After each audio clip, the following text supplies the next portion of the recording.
Hey,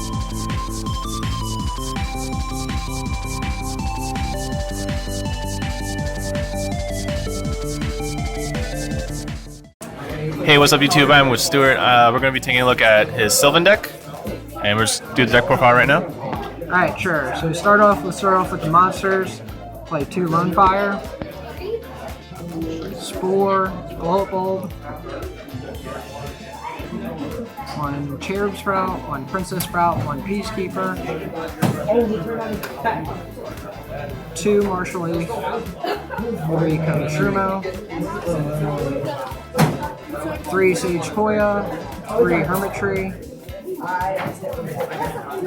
and we'll go to the spells. We play 3 Sylvan Charity, 3 Upstart Goblin, 2 Mount Sylvania, 2 Terraforming, 3 Archfiend's Oath,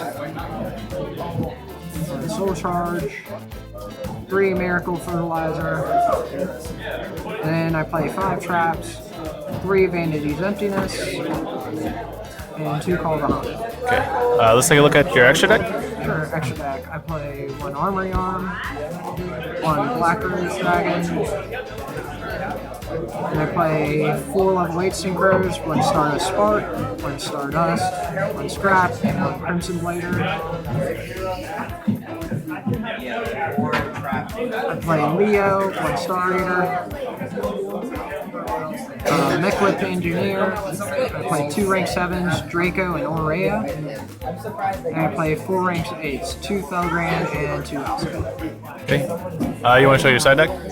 Oh, sure. I'll show you. Of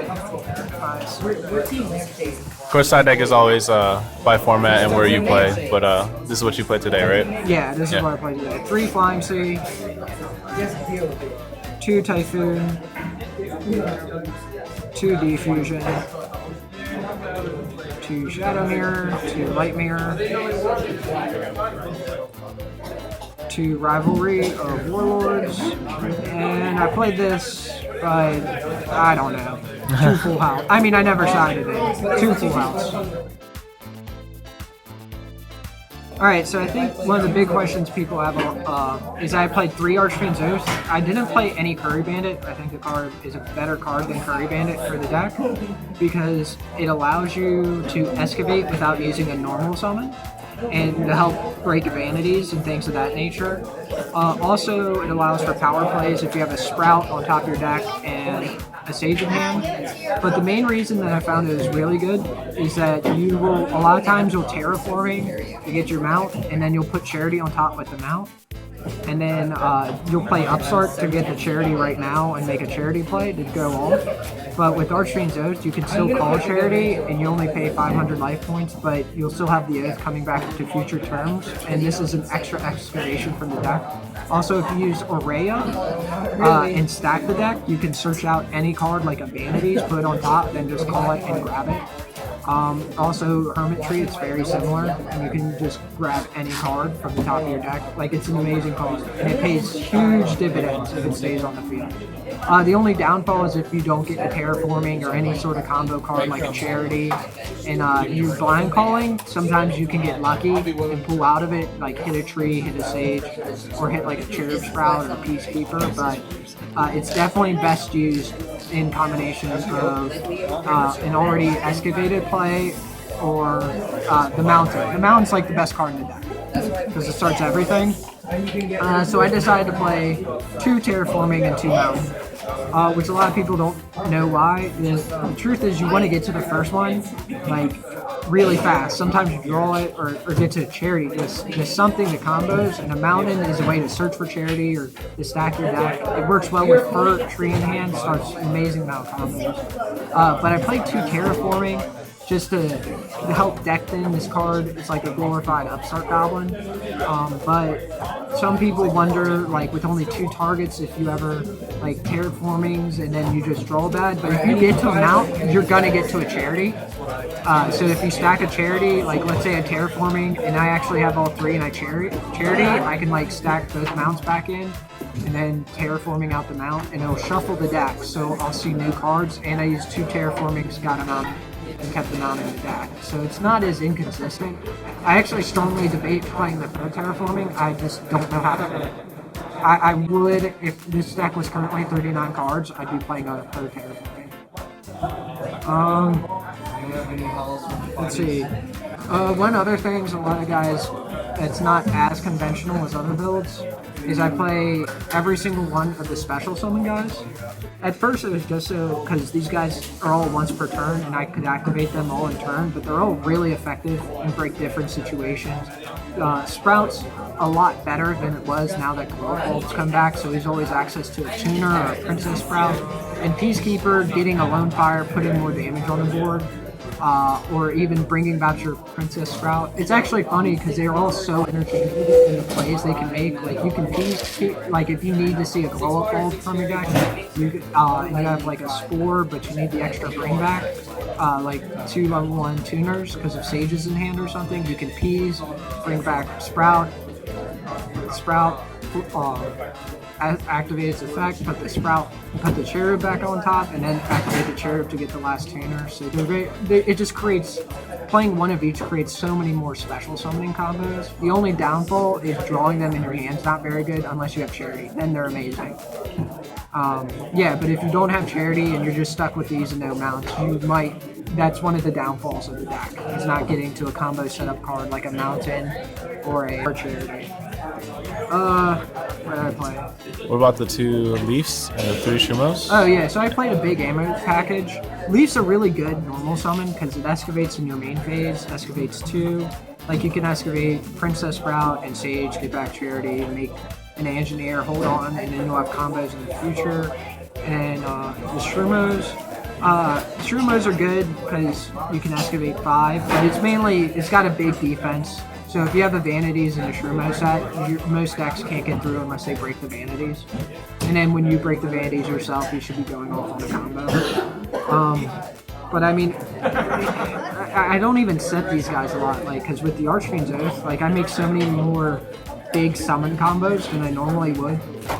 But, I mean, they're important for breaking Vanities, and with Oath, milling them means I can still activate, I don't have to main deck MSTs as much with these guys in Oath. Yeah, you just break Vanities plays, or if they only have one back row and you have a huge combo and you want to play through an open field, like they're really good for that. Leaf's actually helpful, breaking some of the monsters. Some bigger guys like BLS or something, but even just if you hit like a Dante and they add cards to hand, they still plus. Just the open field's kind of cool. But he's just one of the most well-balanced ones. The fact he mills 2 immediately, he mills multiples. He's just a good all-around card. So, I mean, that's why I play him. I guess I played 2 calls. The deck needs a little more special summoning. I mean, I played against one of my friends, and he broke all 3 fertilizers in 1 turn. Made me realize that you don't have as much... And he's standing right beside me. You don't have as much bring back from the grave as you think. Especially with Soul Charge being limited now. I mean, yeah. Soul Charge is okay. I mean, it's good. A lot of times I'll win it, but... I mean, it brings back a Princess Sprout. It's also kind of cool because I guess you can Aurea bounce it to hand. 3 Upstarts, because Upstarts... You control your draw in this deck with Charity and stuff. I mean, Upstart's good. I'd have to play 3 Upstarts. I mean, Miracle Furts, they pay residuals when you exceed. Your constant special summoning big monsters. They definitely overwhelm the opponent. This is my second turn. Soul Charge is still good. I mean, it's sacky. I see it more than most people just because of all the draw power. They get mad. I mean, if you have it like turn 1 with a lone fire, that's stupid. Which still happens sometimes. Sometimes you just sack. Armory Arm, it's the fact that we can special summon. It's like you make Armory Arm, you'll win the game. Black Rose is the only one I don't really like. I don't even use it to blow up the field as much. I'll use it to like switch defense guys to attack by banishing a plate. I wish it was Moonlight Rose Dragon. That card would be the nuts. Yeah, we get that in March. Do we get it in March? It's so late though. Yeah, I mean, but that card not only like when it hits the field, it bounces and then it stuns your opponent. Like that card's such a good all-around card. It's amazing. Spark and Dust, really good with Vanities and protecting card, or in protecting Furt as well. Really good versus dolls. They can't beat you with a construct, and it naturally runs over window, so it pretty much takes that play off the board. Scrap Dragon, because you can attack with other guys. I like him better than Hot Red and popping. And, I mean, he's just a good all-around card. Hot Red Dragon's not very good unless you're playing against like Battery Man or something like that. Something that'll spread the board, not quite OTK you, and then you make something like that. Crimson Blader's the nuts. No, like, it's funny because Crimson Blader, even versus some Shaddoll decks, and then you make Felgrain after you Blader them, it's like now they can't Monarch Storm forth you, and then you have a Felgrain which overwhelms them, and then you come back and kill them next turn. Crimson Blader's nuts. Leo beats some decks, it's big. I don't make him that much. Star Eater is kind of cool. It's just a big body, helps swim for game. It's cool with Martial Leaf. I mean, it's mainly just to get big and swing for game. Engineer's just a stall for terms. Don't make it versus Shaddolls. Like, it's not good versus them enough. I mean, I have it because I know better, but it'll give you turns, but it'll give them so much more plus, and they can get around it easy. Oh, I only played 2 rank 7s. They're the best. This one hits back row. It also extends, so you can use your Glow Whip and Spore with it. You can make like Armory Arm Star Eater and tribute itself, which is kind of funny. This card's for nuts. Usually when you make it, you need to play more of these. I mean, there's no space. Where's the space? The only reason to play this deck. It's not really true, but this card's broken. You get it off once and you won, or they bottomless it and then you lost, or you make a different play, which you're going to do anyways. You only really need the one. I mean, it's an amazing card. Like, the plays this makes Brionic look like it was nothing. But if Brionic came back, I would fit in Brionic. Yeah, like, I would spore into Brionic, because Miracle for Brionic seems stupid. Yeah. I only played 4 rank 8s, 2 Felgran. You'll go through multiple. I mean, it kills Burning Abyss. It presses so many decks. I mean, Monarch Storm 4 should be able to eat it, but is it currently being ruled that you can? It's still in discussion. It's still in discussion. That's stupid. Whatever. Felgran's amazing. And then I played 2 Alsane, which is the other one. It bounces, set people's back turns. The only problem with playing 2 is you can only use its putting to top or bottom of a deck effect only once per turn, so you can't Alsane twice.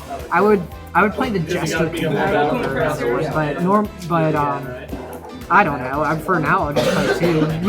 You can like use its effect. It runs out of materials, send it for Sylvania, makes them shrink. Like, it's crazy. It's awesome. It's a planet. It works with rivalry.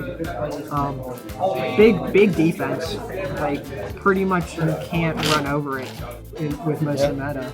Like, even if they Giga Braille their Dantes twice, your Dantes can't break it. It's that silly. They get downer though. Yeah. Well, they'd have to downer then Giga Brilliant twice. Yeah, but it's like summon 2 BAs, they make it Dante, it's maybe just 2. that this sets it's just so difficult for people. It's good against Shaddolls after they make a play, but not so much before they make a play. Unless you like read they don't have the fusion and you start setting them back turns. Yeah. Especially play the artifact version. Like, this card's stupid because if you have a playable hand with combos and your opponent just draws brick, you win. It automatically like makes it. They're like set a monster and you're like send it back and they're like if I don't draw another card and if they have to set to keep life points so you don't win the game, it's like they don't see new cards. You just win. Which is ridiculous. Extra deck like returning to top is absurd or bottom. So if you have BLS, you still get rid of it. They just won't see it for a while. The Clifford deck scares me because Skill Drain, like, they're the big monster deck. They're bigger than I am, is a problem. And they get to play Skill Drain, and I don't. Yeah. But right now it's matchup for Shaddolls. I think it has an edge on Shaddolls. You don't have to go into the extra deck. You make more combo, more press plays. They can't press as much in one turn right now. I think it's much better than Burning Abyss. Like, it's Burning Abyss matchup just because Felgrand is just so much for them. If versus them, they have to make an Acid Golem. If they can't exceed, if they have back row, they can't back row. Like, it just causes them to make unoptimal plays with their cards to break your field. And if they break it, if you still have like you made your Felgrand off a third, it's like you'll just make a combo and win. Like, they actually can't keep pace, even though they're supposed to be the deck that never runs out of resources. Their resources just can't keep up because all their combos, they need a combo plus more cards to break any sort of combo you make. Like even Vanity, like Lone Fire Tree, miss on the tree, set of Vanity is really hard for them to beat. You know, they have to draw outs. And this deck creates outs, which is what makes it really good. Now when the new stuff comes up, I think this deck should be tier 1. It just doesn't see that much play because it's extremely complicated. And every like 2 or 3 matches, you'll have a game where you'll just break just because of playing all the level 7s and how odds go. And that scares off a lot of people. But the plus side is so good. But once the Earth Fusion comes out, it's just going to be a lot for Schnolls. Like that deck gets a huge edge on this deck. And Clifford's just naturally, because this deck's biggest advantage is it's all big monsters, but they're really big as well, but they can skill drain. And it's like saying that all my guys are big and still do stuff, and all your guys don't do stuff. So that deck's huge, so hard to deal with. Alright, so we'll show you some. Like, we were doing some random drawing just to show you how the deck works. Like, because this hand looks really weird, but you can actually make a lot of plays out of it. And we didn't stack these cards by any means. Like, this is not an optimal hand, but you could still make some crazy combos.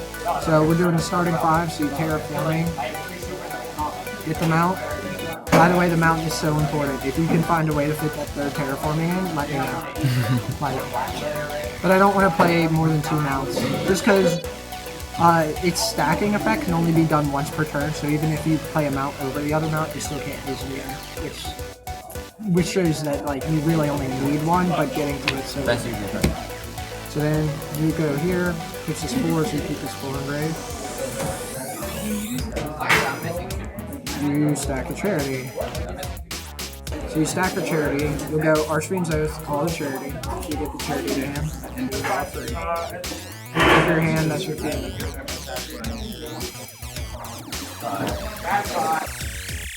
I mean, this one's,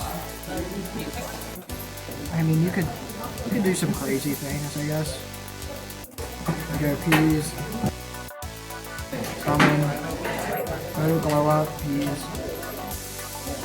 Bring back 4, and you can make like a level 8 synchro, which is kind of cool, I guess, depending on who you're playing. Otherwise, you'll start paying dividends when it comes back to you, and you could like stack a tree or something if you really want to see it. Something like a soul charge, which I'd probably put to the bottom if it came back, and then draw another oath. But then you could, like if you kept the leaf, you could pitch the leaf, stack a charity, call the charity again. With the first one, because this is when those starts paying huge dividends, and since you have the other mount, you don't have to worry about losing your hand. And charity, all 3. Oh, and then all of a sudden, your hand's starting to get a lot better. For something like this, it would probably be like,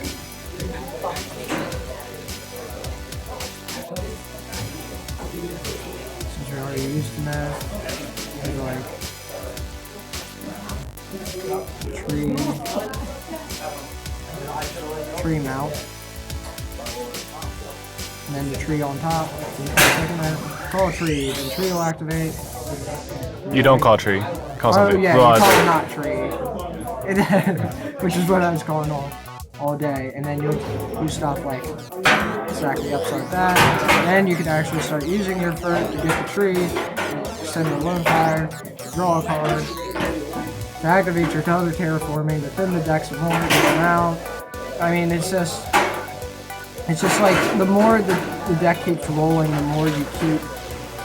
And this was a very unoptimal hand, actually. It was just the fact that you can show if you can start rolling with an oath and a single charity and a field spell, is you'll constantly have a play per turn. And then you can upstart. But at this point, it just starts to get really good. Even if they break the tree, it's the stage after charity. Yep.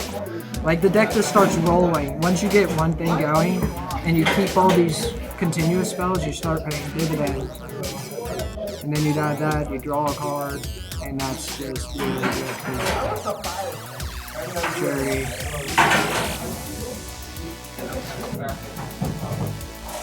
charity for these. You'd probably stack a tree or a shroom depending on the field, but then you would use your oaths to excavate the tree, trigger your sage to get your hand to reset, you get your chairs out, you get your like it's complex, but and then you have it use your normal summon and you may end up getting to a fertilizer in the turn anyways. Like it's weird. I don't know. All the combos are so complex you can't really map them all out. I mean, I guess you could, but it would take forever. The combo map for this deck is very long. It's just you have to kind of understand where you're going when you make something. Like their general ideas, like getting to charity, making Felgrand, making Alsaves, making Aurea, or if you have Vanities, maybe making a Spark, which is alright. I don't think it's as good as it used to be. Spark's still pretty good. Do you want to try another test hand, or do you want to stop here? Sure. We'll do another test hand. Let's see if I brick.